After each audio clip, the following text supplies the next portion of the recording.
بسم اللہ الرحمن الرحیم۔ السلام علیکم ورحمۃ اللہ وبرکاتہ۔ تمام انبیاء کرام جنہوں نے انسانیت کی فلاح بہلائی، انسانیت کو کیسے دنیا میں زندگی گزارنی چاہیے، ہدایت اللہ کی طرف سے ہدایت ملی اور اس پر وہ خود عملی نمونہ بنے۔ حضرت آدم علیہ السلام انسانیت کے دادا امجد ہیں، اور انہوں نے جب پیدا کیے گئے ہیں تو فرشتوں نے کہا کہ انہوں نے پہلے جنوں کو دیکھا تھا، وہ کہتے تھے یہ فساد مچائیں گے، ہم آپ کی تکبیر تحلیل حمد کرنے کے لیے تو کافی ہے۔ تو اللہ تعالیٰ نے فرشتوں سے کہا کہ جو میں جانتا تم نہیں جانتے۔ پھر اللہ تعالیٰ نے کچھ چیزوں کو نام حضرت آدم کو بتائے، اور اس کے بعد فرشتوں سے پوچھا ان کے نام بتائیں، تو انہیں معلوم نہیں تھا۔ وہ کہتے ہیں جو آپ بتا رہے ہیں، جو آپ ہمیں علم دیتے ہیں، وہی ہمیں تو پاک ہے، ہمیں تو اس چیز کا علم نہیں ہے۔ حضرت آدم علیہ السلام نے وہ چیزیں ان کے نام بتا دیے، یعنی علم کی بنیاد پہ۔ علم ہی وہ چیز ہے جس کی وجہ سے ہم اللہ کے قریب جا سکتے ہیں۔ انبیاء کا جو ورثہ ہے وہ یہی ہے کہ وہ جو دین لائے ہیں اس کو سمجھا پڑھا جائے، اس کے مطابق عمل کیا جائے۔ جب جنت میں حضرت ابراہیم علیہ السلام اکیلے تھے تو وہاں پہ پھر حضرت حوا کو پیدا کیا گیا، حضرت حوا اور حضرت آدم علیہ السلام، تاکہ وہ سکون حاصل کریں اکیلے۔ اور اس کے بعد پھر جب انہوں نے کہا اللہ تعالیٰ نے کہ آپ جنت میں جہاں چاہیں رہیں کھائیں پئیں، لیکن اس درخت کے پاس نہیں جانا، یہ باؤنڈری ہے، اس پہ اس کو نہیں کھانا، اس کے ساتھ ٹچ نہیں کرنا۔ تو ان کے ذہن میں، حضرت حوا کے دونوں کے ذہن میں شیطان نے برگلایا کہ یہ جو ہے نا ابدی زندگی آپ نہ پالیں، یا آپ فرشتے نہ بن جائیں، اس لیے روکا گیا ہے۔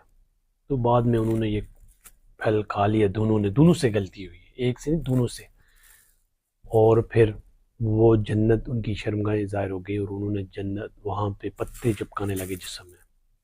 یعنی حیا جو ہے انسان میں بنیاد ہے، حیا دار قومی ترقی کر سکتی ہے، جس کے اندر حیا ہے، پاکیزہ ماحول ہے، معاشرہ ہے، وہی کامیاب ہو سکتا ہے۔ تو اس کے بعد حضرت آدم علیہ السلام کے آگے جب سیدھا کرنے کا کہا گیا تو فرشتوں نے سیدھا کر لیا، لیکن ابلیس نے کہا کہ میں جو ہے تکبر کیا، بڑائی۔ تو اللہ تعالیٰ نے کہا کہ ابلیس تجھے کس چیز نے روکا؟ تو کہا یہ مٹی سے پیدا کیا گیا اور میں آگ سے، یعنی میں اس سے افضل ہوں۔ غلطی دونوں سے ہوئی ہے، لیکن حضرت آدم علیہ السلام نے ربنا ظلمنا انفسنا وان لم تغفر لنا وترحمنا لنکن خاسرین، یا اللہ ہم نے اپنی جانوں پہ ظلم کیا ہے، اگر تو معاف نہیں کرے گا تو ہم خسارہ پانے میں ہو جائیں گے۔ لیکن شیطان نے جو ہے نا اکڑ غرور تکبر اور اپنی غلطی نہیں مانی، بلکہ اپنی بڑائی بیان کی۔ تکبر جو چادر ہے وہ ذات کی ہے جس نے سب کو پیدا کیا ہے، باقی انسان ہے، باقی مخلوق ہے، کسی کا اختیار ہی نہیں ہے، کسی کی صلاحیت ہے تو اس کی دی ہوئی ہے، کسی کے پاس کچھ مال دولت ہے تو اس کا دیا ہوا ہے۔ تو اس وقت پھر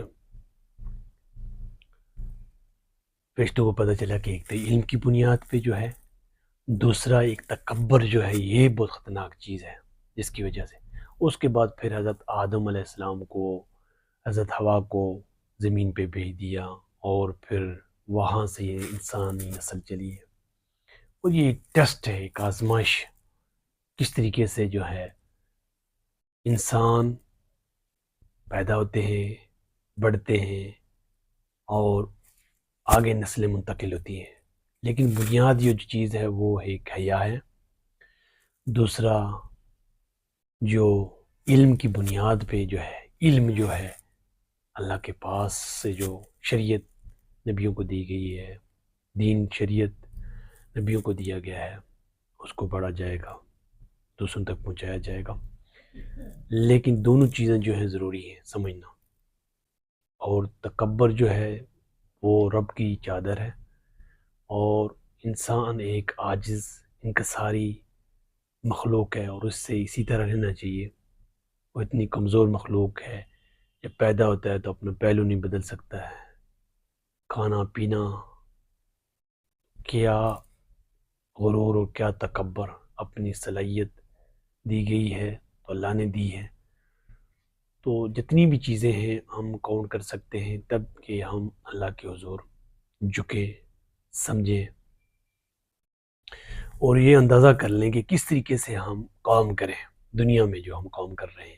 حضرت آدم علیہ السلام پھر بڑے عرصے کے بعد، ایک لمبے عرصے کے بعد توبہ قبول ہوئی ہے، اور اللہ تعالیٰ نے ان کو ہمیشہ کی جو ان کی ایک تو نبوت دی ہے، اور پھر ساری نسل کی جو ہے بنیاد حضرت آدم سے چلائی ہے، کئی 100 سال زندہ رہے ہیں، اور اس کے بعد پھر دنیا سے انتقال ہو گیا، پھر حضرت حوا کا۔